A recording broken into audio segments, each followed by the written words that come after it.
اور اگر آپ نے ابھی تک ہمارا چینل سبسکرائب نہیں کیا تو فوراً سبسکرائب کیجئے، ساتھ ہی بیل آئیکن پر کلک کریں تاکہ مزید آنے والی ویڈیو ہے وہ آپ کو وقت پر ملتی رہیں۔ لکھتے ہیں کہ یہاں دریا کنارے ایک وقت ایسا بھی آیا کہ ہندو متاثر ہوئے تو کچھ مسلمان بھی متاثر ہو گئے، کہنے لگے دریا کے کنارے سال کی جو آخری تاریخ ہوتی ہے نا، آخری تاریخ سمجھ لیں 29 ذی الحج، سال کے آخر پہ نا شیطان آتا ہے، ایک بت خانہ اس میں شیطان آتا ہے اور شیطان آ کے اس بت خانے پہ قبضہ کرتا ہے۔ تو اگر وہاں ایک کنواری لڑکی نہ بٹھائی جائے تو وہ سارے ملک پہ قبضہ کر لے گا اور سب کو مار ڈالے گا، لہذا ایک لڑکی کی بلی چڑھائی جائے گی، اس کو بٹھایا جائے گا بت خانے میں رات کو، وہ کنواری لڑکی ساری رات وہاں بیٹھے گی، صبح جب لینے جاتے تو لڑکی مری ہوتی، شیطان آیا ہے تو اس کو نہ یہ دینی ہے تو تب اس نے جان چھوڑ، یہ رسم تھی۔ میں اکثر کہتا ہوں، ہمارے تو جو دروازے پہ بھیک لینے آتا ہے وہ بھی قسمت کا حال بتاتا ہے، جس کی اپنی قسمت خراب ہے کہ مانگتا پھر اپنی قسمت کا یہ حال ہے کہ در در کا بھکاری ہے، قسمت کی حال بتاتا ہے، اور کئی دفعہ سونا بھی ڈبل کر دیتے ہیں، پتہ تب چلتا ہے جب سنگل بھی غائب ہو جاتا ہے۔ خدا کا خوف کرے، یہ قسمت کا حال بتائے گا جو روٹیاں مانگتا ہے، کچھ تو تھوڑا سا معیار زندگی بنائے۔ ہم مسلمان ہیں، ان کا بھی نظریہ بن گیا، مسلمان بھی اس نظریے کا شکار ہو گئے کہ جناب سال کے آخر میں ایک کنواری لڑکی بٹھائیں گے ورنہ وہ سارے ہندوستان کو مار دے گا۔ ایک حافظ ابو البرکات رحمت اللہ علیہ نام کے بزرگ ہوتے تھے اور سلسلہ عالیہ چشتیہ کے شیخ بھی تھے، لیکن اللہ کی قدرت یہ تھی کہ ان کے چہرے پر داڑھی اور مونچھیں نہیں آئی۔ کچھ لوگوں کے نہیں نہ آتے بال، کیا کہتے ہیں ان کو؟ کھودے، وہ ہمارا ایک لفظ ہے، بولتے ہیں پنجابی میں۔ ان کے چہرے پہ داڑھی نہیں تھی، وہ بھی کبھی کبھی اس رستے گزرا کرتے تھے تو قریب ہی ایک بوڑھی اماں کا مکان تھا، تو اماں بڑی مہمان نواز تھی، اس نے دروازے پہ اگر بیوہ عورت تھی کہ اس کی بیٹی تھی، دروازے پر اس نے مہمان خانہ بنایا ہوا تھا، آنے جانے والے کو کھانا کھلاتی، چائے پہ شوق تھا اس کا۔ اور حافظ صاحب دن کے وقت وہاں آئے، اماں بڑا رو رہی تھی، کھانا بھی نہ ملا، چائے بھی نہ ملی، تو کہنے لگے میں تو اس راستے اس لیے آیا تھا کہ یہاں ٹھہروں گا، مہمان نوازی یہاں اچھی ہوتی ہے، ہوٹل تو ہوتے نہیں تو مہمانوں کو مہمان خانوں میں ٹھہرنا پڑتا تھا۔ تو اماں کدھر ہے؟ تو کہا اماں بڑی پریشان ہے۔ حافظ جی نے کوشش کی، نیک آدمی تھے، کہ اماں سے ملاقات ہو جائے۔ حافظ جی کا کمال یہ تھا کہ حافظ اتنے پکے تھے کہ ایک جگہ بیٹھ کر قرآن پاک شروع کرتے تھے اور وہی سارا ختم بھی کر دیا کرتے، اتنی پکی منزل کے حافظ تھے۔ تو حافظ ابو البرکات صاحب وہاں بیٹھے، وہ اماں کوئی بزرگ تھے حافظ صاحب، وہ اماں سے کسی طریقے ملاقات کی تو اماں ملتے ہی رونے لگی چیخیں مار کے۔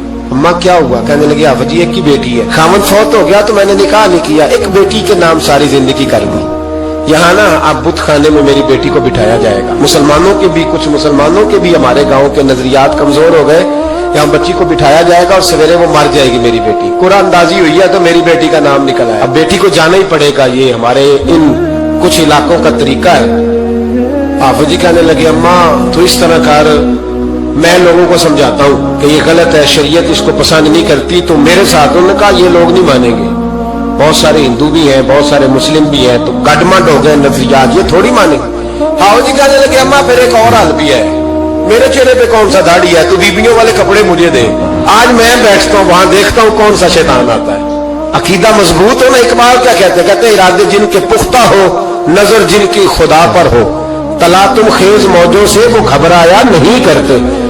کہا مجھے دو کپڑے بیبیوں والے، میں بیٹھتا ہوں۔ اماں کہنے لگی وہ شیطان واقعی آتا ہے، آج تک جتنی بچیاں گئی ہیں سویرے مردہ ملی ہیں، بڑی سمجھنے والی بات ہے، غور کرنا، جتنی گئی ہیں ساری مردہ آئی ہیں۔